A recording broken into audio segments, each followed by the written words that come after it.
Bonjour et bienvenue dans cette vidéo sur course générateur version 3.31. Dans cette vidéo, je vous fais voir un exemple d'utilisation du logiciel. Donc, nous allons charger un fichier GPX qui contient un parcours. Dans ce cas-là, c'est la montagnarde 100 version 2012. Alors, volontairement, c'est un parcours très long, mais ça permet de mettre en évidence un certain nombre de fonctionnalités du logiciel. Voilà, on voit par exemple ici que le parcours a un peu plus de 1000 points. 1000 points GPS, est constitué de 1000 points GPS. Voilà, donc on va commencer par régler les paramètres. Alors, soit on peut y accéder par ici, soit par là. Hop là. Donc là, on va saisir montagnarde. Alors, je vais mettre 12 parce que c'est limité à 15 caractères. Après, le reste des autres paramètres, c'est ce qu'il y avait précédemment. Il se trouve que j'avais déjà ce parcours d'ouvert. Donc là, par contre, il faudra saisir la date de début, l'heure de début. Est-ce que vous souhaitez prendre en compte l'effet de l'altitude? Si vous êtes en plaine, ça sert à rien. C'est au-delà de 1500 mètres. Et est-ce que vous souhaitez utiliser le coefficient de nuit? Voilà. Donc là, on dit que c'est tout bon. Après, il va falloir sélectionner une courbe de vitesse. Donc là, moi je suis sur un parcours qui est très très long. Volontairement, je ne vais pas je vais pas aller vite puisqu'il faut gérer dans le temps. Donc là, la courbe que vous avez sélectionnée, c'est la courbe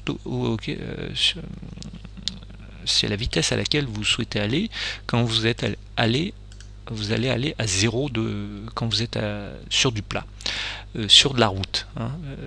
Donc là, 9 km/h, et puis ça descend, ça pourra aller jusqu'à 10 km/h. Bien sûr, ça sera un trail plus court.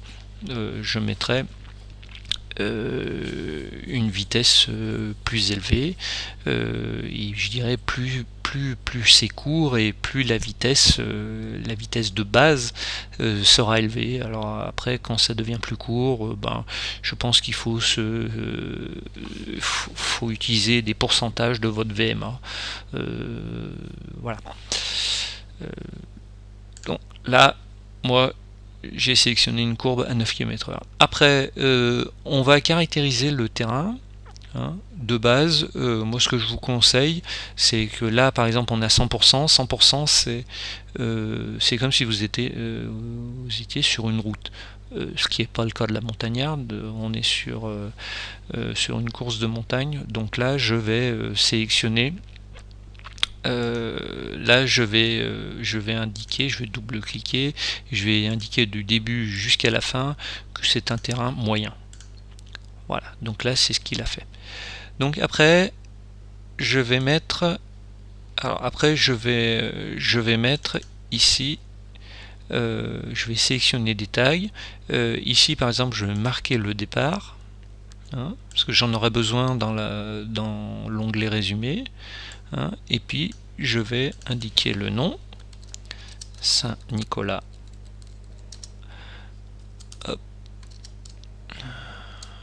De Véros. Je vais le copier. Hop là. Je vais faire la même chose à la fin, puisque c'est une boucle, le départ et l'arrivée. Et par exemple, après, il va falloir renseigner tous vos ravitaillements. Donc là, par exemple, je vais renseigner un des ravitaillements. Hop, par exemple, ici. Alors, c'est un ravitaillement au contamine, donc c'est un ravitaillement complet. Je marque le terrain parce que j'en aurai besoin dans l'onglet résumé. Voilà. Et je vais donner un nom, les contamines.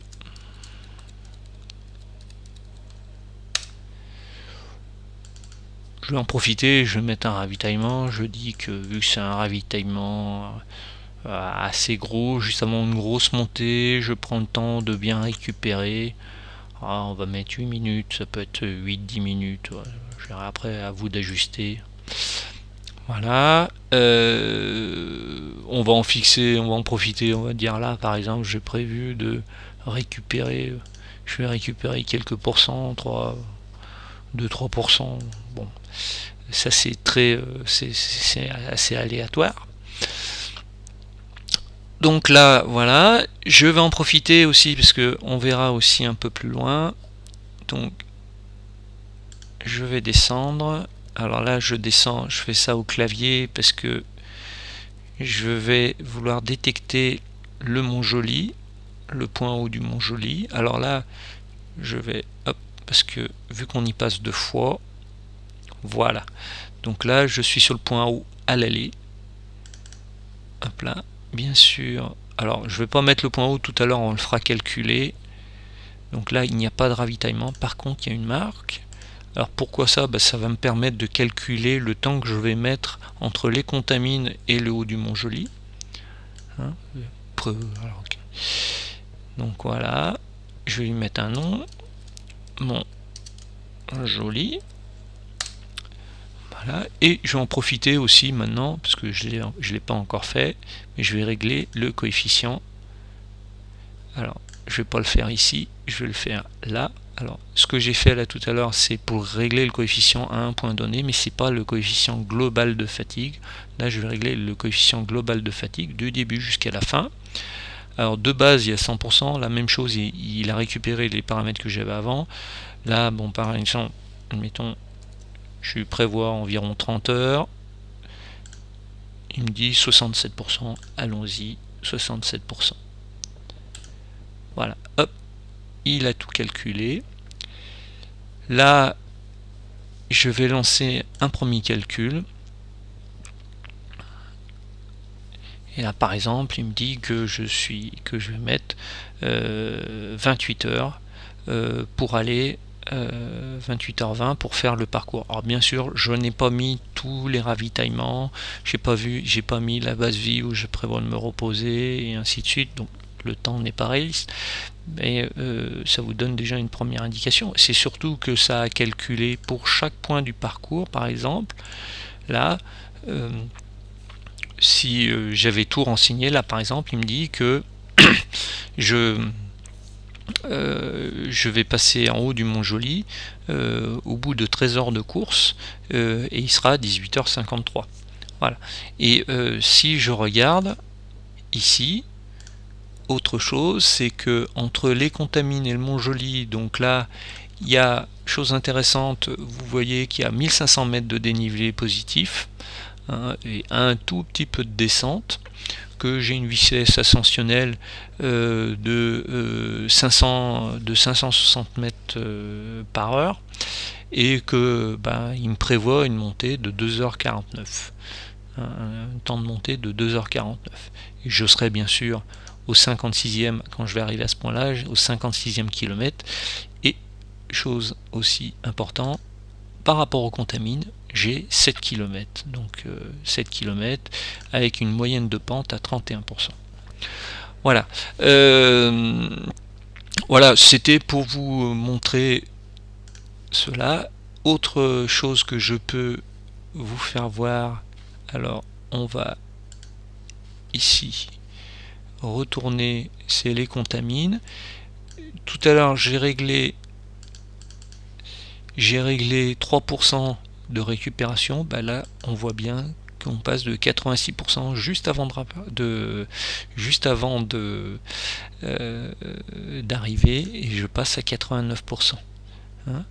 Et là, 10 km, là les 10 minutes, et bien sûr, là il y a eu un bond de 10 minutes. On va voir. Là, il me dit qu'il y a une barrière horaire, mais il n'y en a pas. Hop là.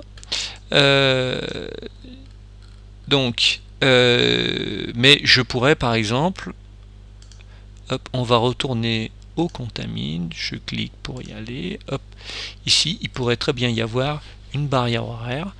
Donc là, par exemple, admettons que là la barrière horaire elle est au bout de 12 heures de course. Donc là, boum, ça marche, le logiciel il dit rien.